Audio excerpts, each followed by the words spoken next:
Hey loves, welcome back to my channel. If you are new here, my name is Faith, and today guys we'll be checking out Piers versus Ice Cube. And you guys, I'm super excited for this video. If you're yet to subscribe to this channel, please consider subscribing, give this video a massive thumbs up, comment, share, and all that good stuff. And without much ado, let's see what this video is all about. And I'm joined now by Ice Cube. Well, Ice Cube, thank you so much for joining me. Thanks for having me, man. It's great to have you.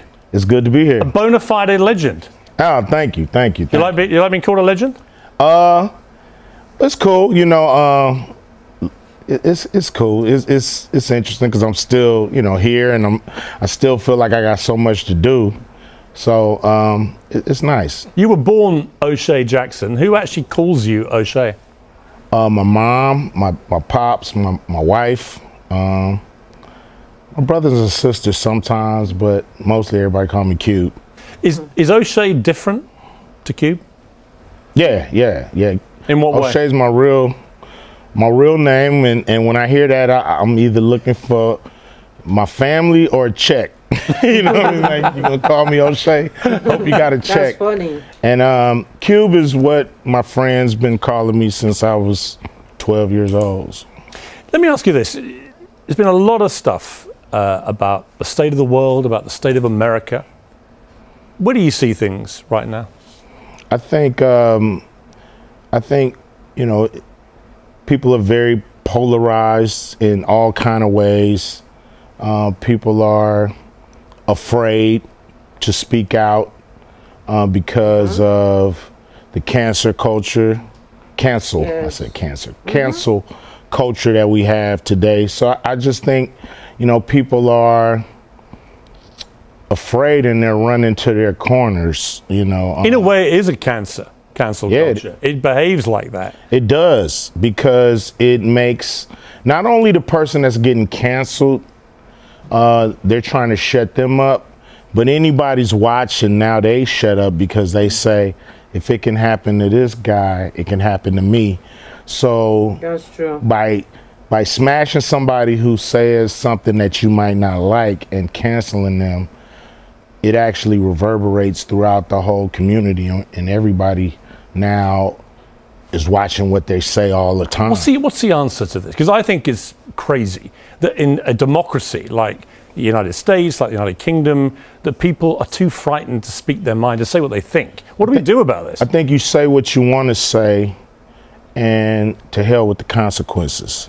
You got to be willing to fight for your rights and fight for what you believe in. And if you're a person who believes in freedom of speech, you have to fight and say what you feel and let the chips fall where they may, and stand on that. And it may not be an easy road, but I think you feel better about yourself when you say what needs to be said at the time it needs to be said, and not afterwards when you go home and think, I should have said this when that guy was there, or when I was there, I should have said that and I didn't. That haunts you more. You can definitely say what the hell you like on this show. It's called Uncensored for a reason. Well, that's why I'm here, man. That's You've always been uncensored. Let me ask you this. Is America more racist or less racist than when you were a kid? I think it's pretty much the same, because it's institutionalized, and the institution takes on different faces, so to speak. But I don't know if racism in the financial sector has gotten any better. We still have a hard time getting capital when we need it. We still have a hard time having that access to those currency streams that's out there. And so it affects us in the same way. In 1865, black people own maybe 1 or 2% of America, and I believe we're still in that same place. Is that right? Yeah. It's barely changed. Barely changed. In some ways, it's gotten worser. But it's gotten worse. I think the Corner Commission did something in 1968 about the poverty in America and how it affects all the people, and we're worse than we were in 1968. The last rapper that I interviewed in this very studio was Kanye West. Yeah. You've had a wobbly relationship with him, but you're back on track. I read that you saw him, in fact, a few days ago. Yeah, a couple of weeks ago.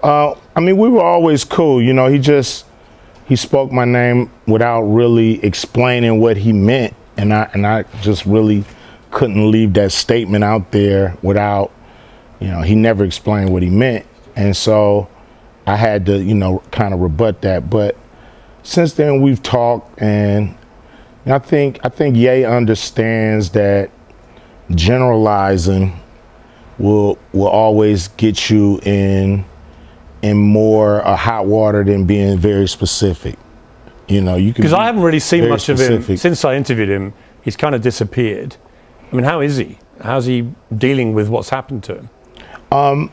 I believe he's doing great. You know, he's still, you know, dealing with some people trying to hold on to his money. But for the most part, I believe he's in a good space. I think he's, you know, learned a lot from this past year, and, you know, hopefully he'll come out better on the other side. When you saw some of the crazier things he was saying, the anti-Semitic statements he was making, what did you feel as someone who knew him well? What did you feel about that? I felt that if he was really upset with specific people, that the message he was saying would kind of hijack what he's really upset about, you know, and you know, that's kind of what happened.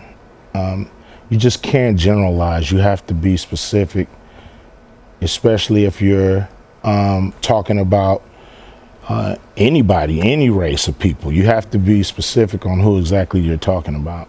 Yeah. Let's talk about the music industry. Huge amount of attention being given to artificial intelligence now. Yeah. Clearly it has awesome power, not least to replicate how people like you would make music. What do you feel about that? I think it's terrible. I think it's going to make people lazier, less creative. Yeah. Mm-hmm. You know, could you imagine if an actor, like if I decided not to do a sequel and the movie company said, we have the rights to your likeness. Right. We're going to put you in the sequel whether you want to be or not, because we have the right to. So now they use AI to put Ice Cube in a movie I don't want to be in, saying things I don't want to say and doing things I wouldn't do. So to me, that's terrible. Or taking an artist that's passed away and having them do a new song with lyrics that they may not agree with. It's just, you know, it's a slippery slope that will hurt us more than it will help us. Is there a benefit that you can see where you could use AI to enhance what you do? I mean, we use, you know, automation here and there to help advance and make us sound better. But, you know, once you take the paintbrush out of the painter's hand, is it really a painting from him, you know? Right. Well, it's an interesting question, isn't it? Is it? I mean, I don't know. Like if somebody does an Ice Cube AI song, how could it be an Ice Cube song? It's an artificial, it's like a mannequin or a puppet, or, you know, that's how I look at it. It's not real. Do you think it's going to kill us all, artificial intelligence? I interviewed Professor Stephen Hawking before he died. And I said, what's the biggest threat to mankind? He said, when artificial intelligence learns to self-design. That's it. Yeah, I think, you know, it's already figuring us out in a lot of different ways.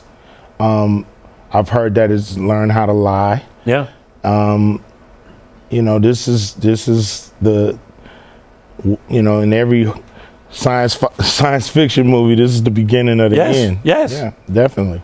If you knew it was about to end, what would you do on your last day? You got 24 hours to live. Hug my family, love them, explain to them how much I care about them. You know, pray to my Maker, and prepare myself to meet them. Would you have a last meal? Probably so. What would you have? Everything I could stuff in my mouth. You're not going to worry about any dieting, right? Yeah. You know, I'll be probably sick off everything on that day. You turned down a $9 million movie role in 2021 because you wouldn't take the COVID vaccine. It was being mandated in Hollywood at the time. Any regrets? There's a lot of money. Not at all. Not one regret. You know my thought when I heard that story? You must be even richer than I think you are. I mean, everybody can use $9 million. I don't care how rich they think they are. You know, everybody can use that money.